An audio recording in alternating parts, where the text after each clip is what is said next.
Hello everyone, मैं अमित शर्मा आप सभी का एएस ऑनलाइन क्लासेस में स्वागत करता हूं और आशा करता हूं कि आप सभी बहुत अच्छे होंगे और बहुत अच्छे तरीके से अपनी तैयारी कर रहे होंगे। तो दोस्तों, आज जीएस डेमो का दूसरा क्लास है। आज इस क्लास में हमने इंडियन कॉन्स्टिट्यूशन के कुछ क्वेश्चंस लिए हैं। सारे के सारे क्वेश्चन रिपीटेड हैं, किसी न किसी पेपर में पूछे गए हैं। तो ये वीडियो आपके लिए बहुत ही महत्वपूर्ण रहेगा। दोस्तों, मैं आपको बता दूं कि मैथ, रीजनिंग और हिंदी की क्लास आपको बहुत जल्दी मिल जाएंगी। मैथ की क्लास को हम टॉपिक वाइज विद ट्रिक और विद कॉन्सेप्ट के साथ में करवाएंगे। इसी तरीके से रीजनिंग की क्लास को करवाएंगे। रीजनिंग की क्लास भी टॉपिक वाइज रहेगी, विद कॉन्सेप्ट आपको विद ट्रिक के साथ में करवाया जाएगा। इसी तरीके से हिंदी की क्लास रहेगी। हिंदी की सारी क्लासेस टॉपिक वाइज रहेंगी, किसी ना किसी टॉपिक के ऊपर रहेंगी।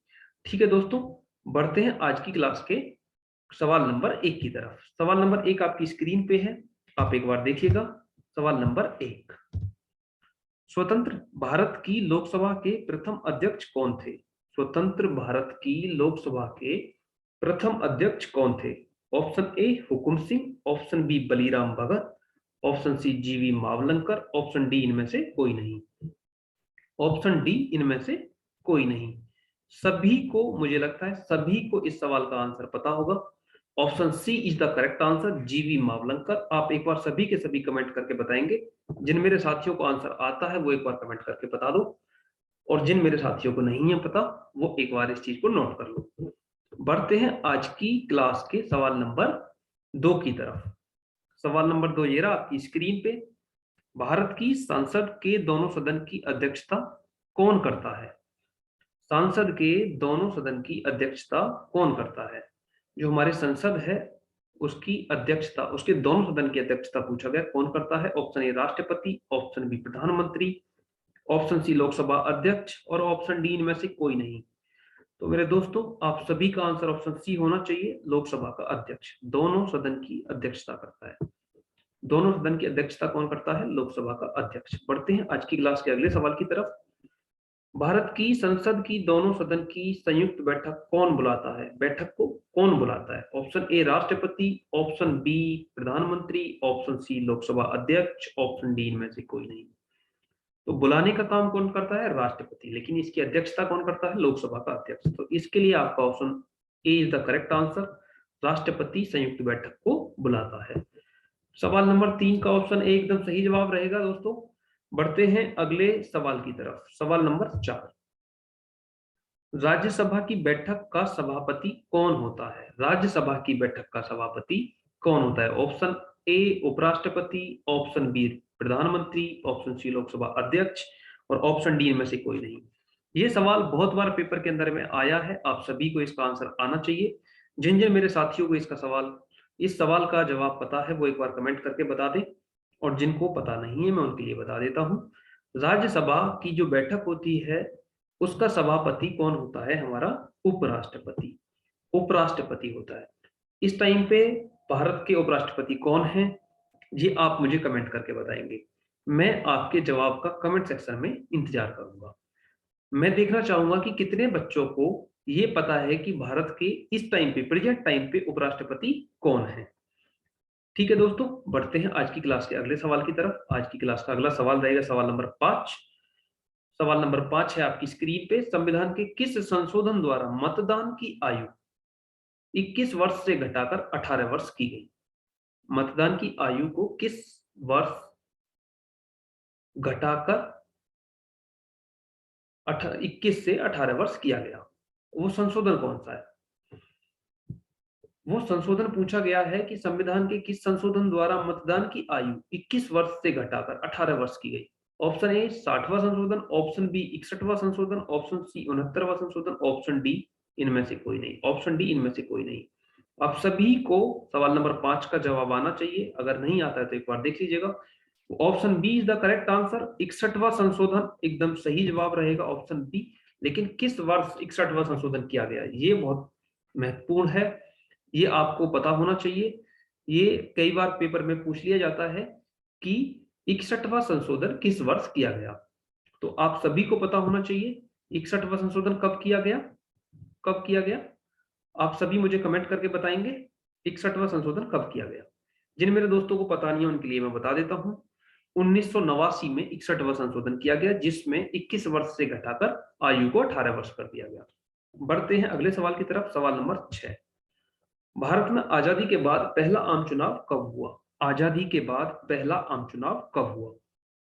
Option A 1950, option B 1951, option C 1952 और ऑप्शन डी इनमें से कोई नहीं। ऑप्शन डी क्या है आपका? इनमें से कोई नहीं।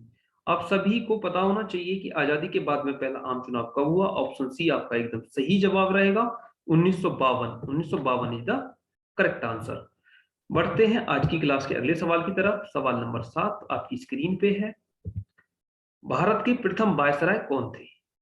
Option A Lord Canning, option B Lord William Bentinck, option C sir Dinkar Rao, option D इनमें से कोई नहीं। ऑप्शन डी इनमें से कोई नहीं। ये सवाल बहुत ही अच्छा सवाल है, पेपर में बहुत बार देखने को मिलता है, आप सभी को इसका जवाब पता होना चाहिए। प्रथम वायसराय की बात करी जा रही है तो ऑप्शन ए आपका एकदम सही जवाब रहेगा, लॉर्ड केनिंग। लॉर्ड केनिंग आपका एकदम करेक्ट जवाब रहेगा। सवाल नंबर 7 हो गया है कंप्लीट। बढ़ते हैं अगले सवाल की तरफ, सवाल नंबर 8 की तरफ। सवाल नंबर 8 आपकी स्क्रीन पे है। भारत के प्रथम गवर्नर जनरल कौन थे? Option A Lord Canning, option B Lord William Bentinck, option C sir Dinkar Rao, option D इनमें से कोई नहीं। ऑप्शन डी इनमें से कोई नहीं। वायसराय की बात करी जाएगी, वायसराय की, तो ऑप्शन ए होता लॉर्ड केनिंग। प्रथम वायसराय कौन थे? लॉर्ड केनिंग थे, लेकिन बात करी गई है प्रथम गवर्नर जनरल की, तो ऑप्शन बी आपका एकदम सही जवाब रहेगा। Option B is the right answer. Option B is the correct answer. Lord William Bentinck आपका एकदम सही जवाब रहेगा, आप सभी को पता होना चाहिए। बढ़ते हैं आज की क्लास के अगले सवाल की तरफ, सवाल नंबर 9। भारत के पहले मुख्य निर्वाचन आयुक्त कौन थे? भारत के पहले मुख्य निर्वाचन आयुक्त कौन थे? दोस्तों आप सभी को इसका जवाब पता होना चाहिए। Option A G V Mavalankar, option B T Swaminathan, option C Sukumar Sen और ऑप्शन डी इनमें से कोई नहीं। ऑप्शन डी क्या है आपका?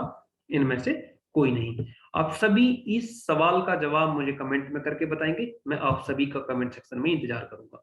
मैं देखना चाहूंगा कि कौन कौन बच्चा इसका सही जवाब दे रहा है। मैं बता देता हूं आपके लिए, जिन मेरे दोस्तों को पता नहीं है, कि ऑप्शन सी आपका एकदम सही जवाब रहेगा, सुकुमार सेन। पहले मुख्य निर्वाचन आयुक्त कौन थे? Sukumar Sen. Option C is the correct answer, आप सभी को पता होना चाहिए। बढ़ते हैं आज की क्लास के अगले सवाल की तरफ, सवाल नंबर 10। भारत के मुख्य चुनाव आयुक्त की नियुक्ति कौन करता है? ऑप्शन ए राष्ट्रपति, ऑप्शन बी उपराष्ट्रपति, ऑप्शन सी प्रधानमंत्री और ऑप्शन डी इनमें से कोई नहीं। ऑप्शन डी क्या है आपका? इनमें से कोई नहीं। तो मुख्य चुनाव आयुक्त की नियुक्ति राष्ट्रपति करता है। ऑप्शन ए आपका एकदम सही जवाब रहेगा, मुख्य चुनाव आयुक्त की नियुक्ति राष्ट्रपति के द्वारा की जाती है। Option A is the correct answer. बढ़ते हैं आज की क्लास के सवाल नंबर 11 की तरफ। सवाल नंबर 11 ये आपकी स्क्रीन पे। भारत के राष्ट्रपति या उपराष्ट्रपति के निर्वाचन के संबंध में विवादों पर समाधान कौन करता है? ऑप्शन ए भारत का महाधिवक्ता, ऑप्शन बी सांसद, ऑप्शन सी सर्वोच्च न्यायालय और ऑप्शन डी इनमें से कोई नहीं। तो आप सभी को इस सवाल का जवाब पता होना चाहिए। आप सभी को इस सवाल का जवाब पता होना चाहिए कि इसका करेक्ट आंसर क्या रहेगा। ऑप्शन सी आप सभी के लिए सर्वोच्च न्यायालय एकदम सही जवाब रहेगा। Option C is the correct answer. राष्ट्रपति या उपराष्ट्रपति के चुनाव के संबंध में जो भी विवाद होते हैं उनका समाधान कौन करता है? सर्वोच्च न्यायालय। ऑप्शन सी आपका एकदम सही जवाब रहेगा। बढ़ते हैं आज की क्लास के अगले सवाल की तरफ, सवाल नंबर 12। भारत का राष्ट्रपति अपना त्यागपत्र किसको सौंपता है? भारत का राष्ट्रपति अपना त्यागपत्र किसको सौंपता है? ऑप्शन ए प्रधानमंत्री, ऑप्शन बी उपराष्ट्रपति, ऑप्शन सी आपका लोकसभा के अध्यक्ष और ऑप्शन डी इनमें से कोई नहीं। ऑप्शन डी क्या है? इनमें से कोई नहीं। तो अगर बात करी जा रही है राष्ट्रपति, राष्ट्रपति अपना त्यागपत्र किसको सौंपेगा? उपराष्ट्रपति को। उपराष्ट्रपति को सौंपेगा। Option B is the correct answer. लेकिन आपको बताना है कि उपराष्ट्रपति अपना त्यागपत्र किसको सौंपता है? उपराष्ट्रपति अपना त्यागपत्र किसको सौंपता है? आप इस सवाल का जवाब मुझे कमेंट करके बताएंगे, मैं आप सभी का कमेंट सेक्शन में इंतजार करूंगा। मैं देखना चाहूंगा कि कितने बच्चे ऐसे हैं जिनको इस सवाल का जवाब पता है। बढ़ते हैं दोस्तों आज की क्लास के अगले सवाल की तरफ, सवाल नंबर 13 आपकी स्क्रीन पे है, आप एक बार देखिएगा। भारत के महान्यायवादी की नियुक्ति कौन करता है? बात करी जा रही है महान्यायवादी। ऑप्शन ए आपका प्रधानमंत्री, ऑप्शन बी उपराष्ट्रपति, ऑप्शन सी राष्ट्रपति। और ऑप्शन डी इनमें से कोई नहीं। बात करी जा रही है महान्यायवादी की। आप सभी को इसका आंसर पता होना चाहिए। महान्यायवादी की नियुक्ति कौन करता है? ऑप्शन सी राष्ट्रपति। Option C is the correct answer. राष्ट्रपति महान्यायवादी की नियुक्ति करता है। बढ़ते हैं दोस्तों अगले सवाल की तरफ। आज की क्लास का सवाल नंबर 14।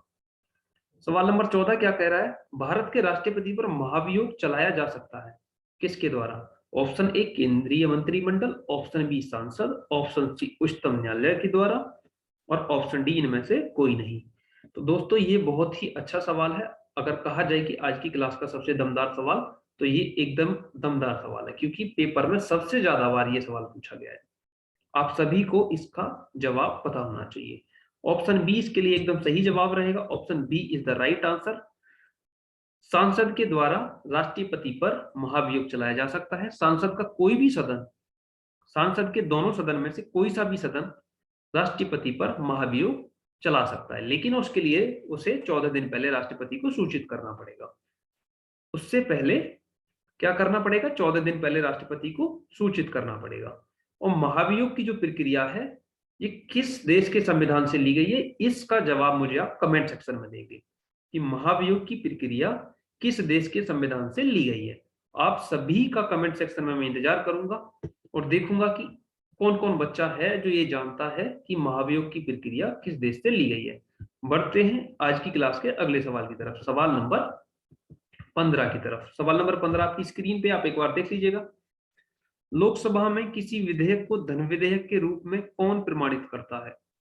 लोकसभा में किसी विधेयक को धन विधेयक के रूप में कौन प्रमाणित करता है? ऑप्शन ए केंद्रीय मंत्रिमंडल, ऑप्शन बी आपका लोकसभा अध्यक्ष, ऑप्शन सी उच्चतम न्यायालय के द्वारा, ऑप्शन डी इनमें से कोई नहीं। ऑप्शन डी क्या है आपका? इनमें से कोई नहीं।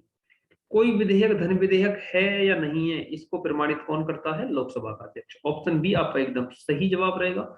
Option B is the correct answer. बढ़ते हैं आज की क्लास के सवाल नंबर 16 की तरफ। सवाल नंबर 16 आपकी स्क्रीन पे है, आप एक बार देखिएगा। संसदीय व्यवस्था में शून्यकाल किस देश की देन है? संसदीय व्यवस्था में शून्यकाल किस देश की देन है? Option A Bharat, option B America, option C Britain और ऑप्शन डी इनमें से कोई नहीं। बहुत ही अच्छा सवाल है, बहुत बार पेपर में पूछा गया है। आप सभी को इसका जवाब पता होना चाहिए। इस सवाल का जवाब रहेगा option A Bharat. Option A is the correct answer. शून्यकाल किस देश की देन है? भारत की। आप सभी को पता होना चाहिए, अगर नहीं है पता एक बार नोट कर लीजिएगा। बढ़ते हैं आज की क्लास के अगले सवाल की तरफ। आज की क्लास का सवाल नंबर 17 आपकी स्क्रीन पे है। लोकसभा का पहला आम चुनाव कब हुआ? लोकसभा का पहला आम चुनाव कब हुआ? Option A 1950, option B 1951, option C 1952, option C इनमें से कोई नहीं। आप सभी को पता होना चाहिए लोकसभा का पहला आम चुनाव कब हुआ। ऑप्शन सी आपका एकदम सही जवाब रहेगा 1952। 1952 इज द करेक्ट आंसर। आप सभी का जवाब 1952 आना चाहिए। बढ़ते हैं आज की क्लास के अगले सवाल की तरफ। सवाल नंबर 18 आपकी स्क्रीन पे है। राज्यपाल को पद की शपथ कौन दिलाता है? राज्यपाल को पद की शपथ कौन दिलाता है? ऑप्शन ए राष्ट्रपति, ऑप्शन बी उपराष्ट्रपति, ऑप्शन सी लोकसभा अध्यक्ष और ऑप्शन डी इनमें से कोई नहीं। ऑप्शन डी इनमें से कोई नहीं। आप सभी को पता होना चाहिए राज्यपाल को पद की शपथ कौन दिलाता है। अगर बात करी जाए नियुक्ति की, तो राज्यपाल की नियुक्ति राष्ट्रपति करता है, लेकिन शपथ राष्ट्रपति बिल्कुल नहीं दिलाता, मैं आपको बता देता हूं। तो इस सवाल का आंसर रहेगा ऑप्शन डी इनमें से कोई नहीं। लेकिन दिलाता कौन है? आप सभी मुझे कमेंट करके बताएंगे राज्यपाल को पद की शपथ कौन दिलाता है। आप सभी के सभी मुझे कमेंट करके बताएंगे। मैं आप सभी का कमेंट सेक्शन में इंतजार करूंगा। ठीक है दोस्तों, मैं देखूंगा कि कितने सारे बच्चे ऐसे हैं जो सही जवाब दे रहे हैं और कितने बच्चे ऐसे हैं जिनको पता नहीं है। ठीक है दोस्तों, बढ़ते हैं आज की क्लास के अगले सवाल की तरफ। सवाल नंबर 18 कंप्लीट हो गया है। देखते हैं 19। सवाल नंबर 19 आप एक बार देखिएगा। राज्य सरकार का संवैधानिक प्रमुख कौन होता है? राज्यपाल का संवैधानिक प्रमुख कौन होता है? ऑप्शन ए मुख्यमंत्री, ऑप्शन बी उपराष्ट्रपति, ऑप्शन सी राज्यपाल और ऑप्शन डी इनमें से कोई नहीं। ऑप्शन डी इनमें से कोई नहीं। तो दोस्तों आप सभी को पता होगा राज्य सरकार की बात करी जा रही है और पूछा जा रहा है कि राज्य सरकार का संवैधानिक प्रमुख कौन है। तो ऑप्शन सी आपका एकदम सही जवाब रहेगा राज्यपाल। Option C is the correct answer. राज्यपाल आपका एकदम सही जवाब रहेगा। दोस्तों बढ़ते हैं आज की क्लास के अगले सवाल की तरफ। सवाल नंबर 20। किसी राज्य की विधान परिषद में राज्यपाल द्वारा कितने सदस्य मनोनीत किए जाते हैं?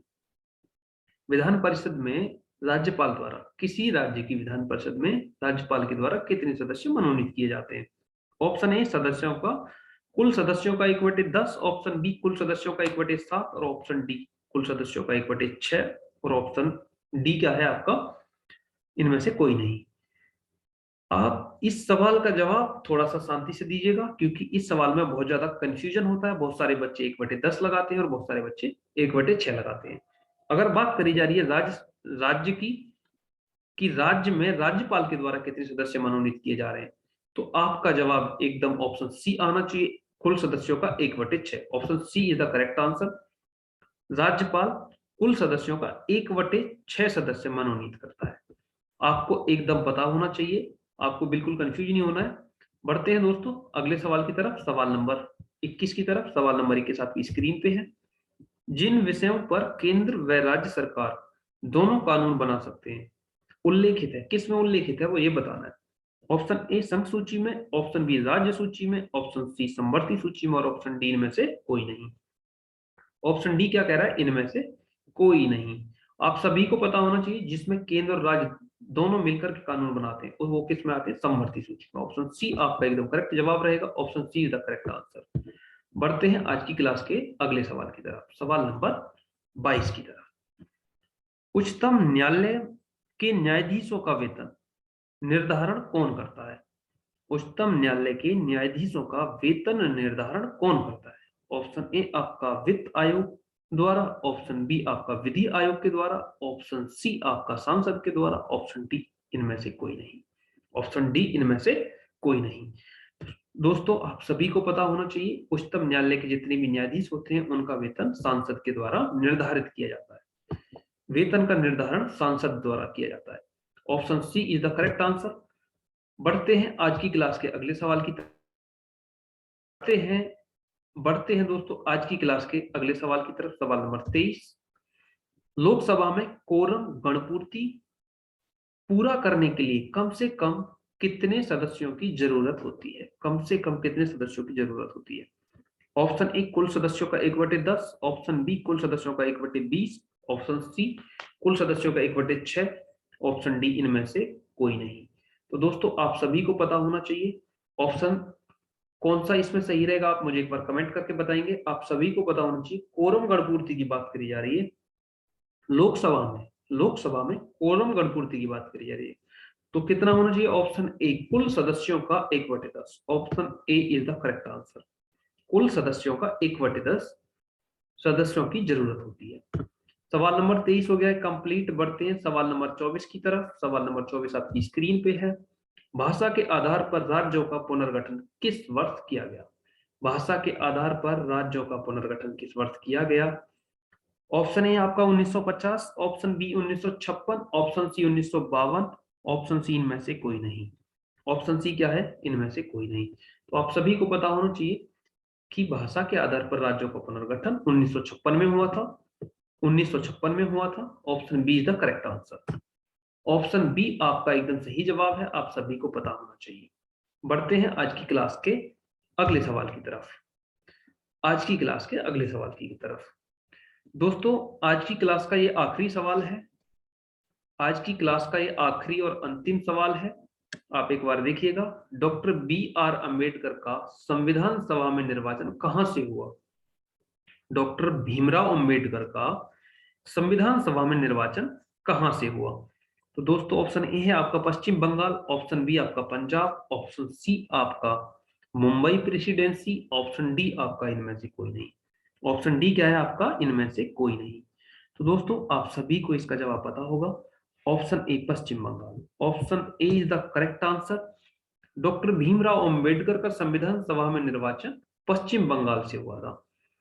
दोस्तों आज की क्लास में हमने इतने क्वेश्चन लिए थे। मुझे उम्मीद है कि आप सभी को एकदम सेशन पसंद आया होगा। ये पूरी की पूरी क्लास आपको एकदम अच्छे से समझ में आई होगी। मैं आशा करता हूं कि आप सभी इस क्लास को एक बार लाइक जरूर करेंगे, अपने दोस्तों के साथ शेयर करेंगे। अगर लगता है कि हाँ थोड़ी सी भी क्लास ठीक थी तो आप सभी एक बार कमेंट करके बताएंगे।